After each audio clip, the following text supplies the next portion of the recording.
భగవంతుడు ఉన్నాడని గుర్తేమిటో తెలుసా? ఇక్కడ పెద్దాపురంలో పోలీస్ మీట్ అయింది. నా దగ్గరికి ఒక పోలీస్ అధికారి వచ్చారు.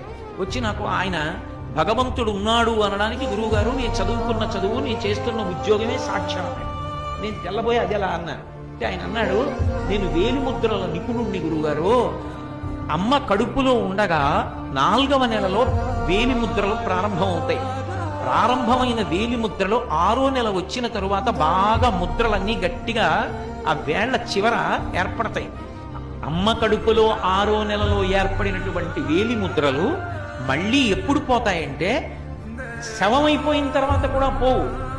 డీకంపోజిషన్ అంటాం. డీకంపోజిషన్ అంటే ఆ శరీరం ఇంకా చివికిపోయి బ్రహ్మాండంలో కలిసిపోవడానికి సిద్ధపడిపోతుంది, ఉబ్బిపోయి పగిలిపోవడానికి.